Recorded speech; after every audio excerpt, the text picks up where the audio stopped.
Due to the high cost of these electronic cigarettes, an average family only owns no more than maybe 1 or 2 complete components. Thus, if a child sneaks off with an electronic cigarette, the adult's going to notice. Yeah.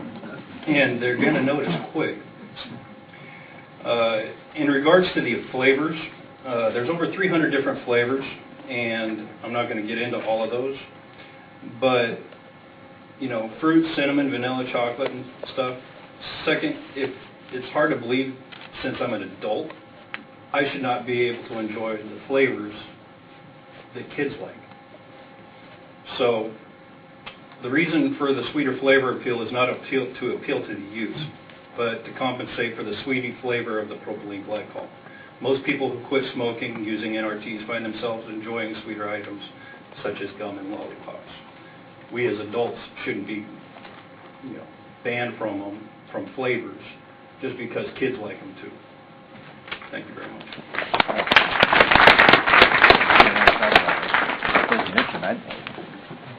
Hi, my name is Timothy Kessner. I'm from Graham, Washington. My address is 14916 234th Street East. Back in December of 2010, I was informed by my lap band doctor that I had emphysema and that I needed to quit smoking. I told him that I was interested in getting the e-cigarettes, and his response was an emphatic, "Do it." I feel much better than I have, and I've saved over $1,000 since quitting smoking in December, which I quit the very day I was told that I had emphysema. The patch emits nicotine to your body at 24/7. Santrex is dangerous an alternative to smoking and has deadly effects. I choose when I get nicotine put in my body, which isn't very often now that I keep it around my neck because it's there whenever I need it. I don't have to look for it. I don't have to light it. I have no holes in my clothes any longer. I do not have cherries flying across the back seat of the car, and I don't have anything wrong going on in my life, and I would hate to think that something like this was going to be deemed as dangerous by the government because maybe they're not getting their fingers in this pie. I sit above the Treehouse Gallery. I'm an artist there, and I sit above a pot shop now. And I was deadly afraid of all the smells that was coming from that, since I did have lap band surgery, that I was going to get the munchies and go off eating. Actually, the American Association of Public Health Physicians has come out in support of e-cigarettes. That's all I have to say.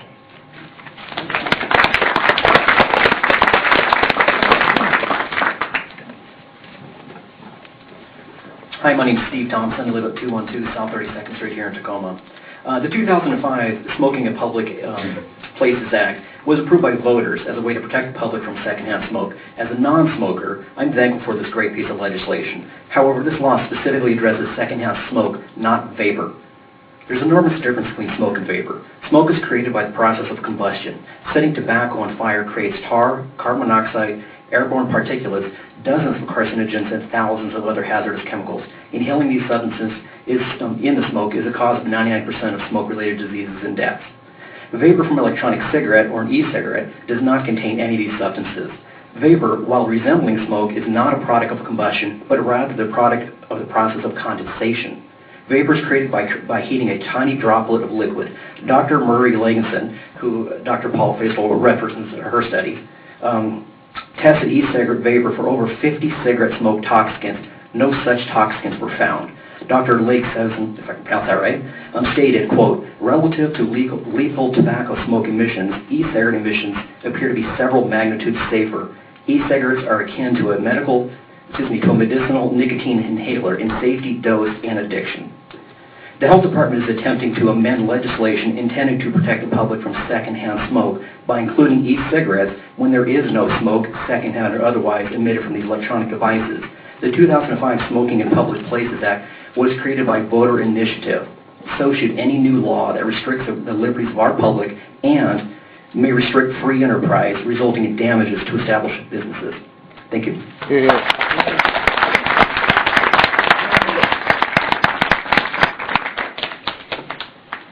My name is Chris Johansson, and I took the drive down here from Kingston to speak today. I've been smoke-free now for almost 10 months, and as I go out into public and I run into friends and acquaintances who have tried, like I did many times, to quit smoking, it's the fact that I'm sitting, say, at the bar, and I'm enjoying my electronic cigarette. They'll see me doing that, they'll come in, they'll ask questions, and at least half a dozen people that I know personally have quit smoking and gone to electronic cigarettes as well, because they saw me doing it and because they came up and spoke to me about it and asked questions. As far as banning the sale to minors, I'm completely in favor of that. I know I started smoking when I was 14 years old, and I really wish I never had done that. But I was stealing them from my mom, and then next thing I know, I was buying, just one or two, and then pretty soon I was buying a pack, and then I was buying cartons. And so I don't encourage anything. I don't think kids should start. There's no evidence that the electronic cigarettes are addictive, but let's not find out the hard way. And that's really all I have to say, and thank you for the opportunity to speak in front of you today.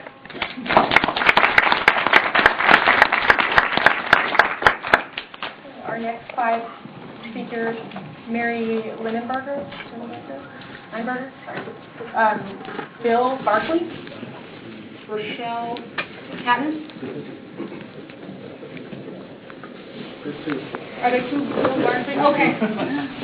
Thank you for that. Michael Murphy. Mary? Thank you. My name is Mary Lundberger. I live here off of 46th and Pacific at 117 46th Street. I'm here to talk about putting electronic cigarettes under the Clean Air Act or Smoking in Public Act. This, I think, is overstepping the bounds of, again, there was laws that were put in place to be able to do this. We're going to talk a little bit about nicotine. Nicotine has never been found to cause cancer whatsoever. Nicotine, in fact, has been used in trials to help with Parkinson's and Alzheimer's disease, alleviating symptoms. They're doing phenomenal tests regarding nicotine that's actually been beneficial. It's found in tomatoes and potatoes, and I don't see a whole bunch of people dying from nicotine from the potatoes. Of course, I got this all prepared. We're going to talk a little bit about what the liquid holds that could potentially hurt other people as far as secondhand smoke goes. Nothing is 100% safe. Absolutely nothing in this world. However, the propylene glycol, which is the main component in electronic cigarettes that produces this vapor-like mist or this smoke-like mist, is used in theatrical fog, and it's used for firefighters to pretend smoke, even for our children to go and show what to do in case of a fire. And we're going to talk about what that really does and entails. In November 1946, propylene glycol was found to sanitize air. There have been subsequent tests that have been going on for years showing long-term use of propylene glycol and showing that it's a bactericidal and virucidal agent. The FDA pushed shortly after to be able to include propylene glycol, vaporized propylene glycol, in every public place to prevent airborne illnesses from spreading. In fact, the Spanish influenza that killed 20 million to 40 million people, was introduced into a control room with monkeys, and within 5 minutes, the Spanish influenza was killed. This not only can prevent illnesses by using propylene glycol on a consistent basis, whether it's in an airplane or a movie theater, but it also can be beneficial to the people around them. Again, nicotine is closely related to caffeine, and if anybody was threatening anybody's caffeine use, they would become extremely avid as well. Nicotine is an addictive stimulant, absolutely, so is caffeine. Caffeine has not been looked at as a drug. However, 90% of Americans report using caffeine on a daily basis. Coffee Statistics reports in 2010 that 400 billion cups were consumed worldwide every year. With this study, it's easy to presume that caffeine addiction far exceeds nicotine and heroin addiction combined. Both nicotine and caffeine are psychoactive substances, and the effects on the body are relatively similar. I'm going to sum up. If you were to, in fact, initiate this public ban in smoking in the Clean Air Act, you're forcing a non-smoker to go into a smoking section, which will then give them the secondhand smoke that you're desperately trying to get away from, which we know traditional cigarettes causes cancer. Thank you very much.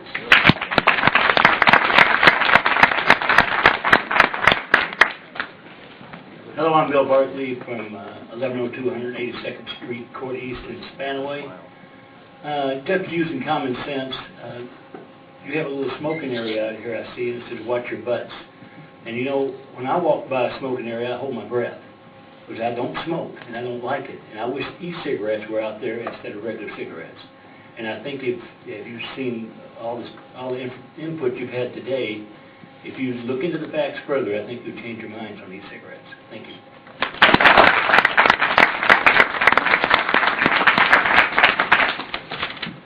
Hello, my name is Rochelle Patton. I actually live in Kirkland.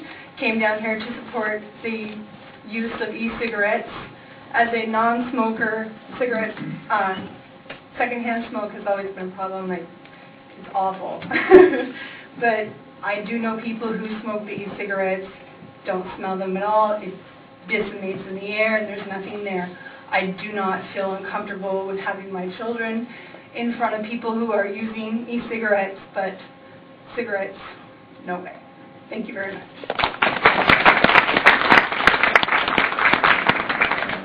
Hi, I'm Bill Barkley, Tacoma resident, 512 South 51st Street, Tacoma. It seems to me that it's always been as a non-smoker for me also, it's always been a secondhand smoke issue. And my roommate is a former smoker, and she does the e-cigs now, and before it was just, you know, it was horrible. Even if she stayed in her bedroom, it goes throughout the whole house, and now it's just, it's a pleasure. So that's as much, you know, and I have a couple family members that are also on the e-cigs, and it's a completely different, and that's as much experience as I have with them. And as far as e-cigarettes mimicking real cigarettes, that's like saying non-alcoholic beer mimics alcoholism. And I've never seen a teenager standing outside 7-Eleven trying to score no duels. Thank you.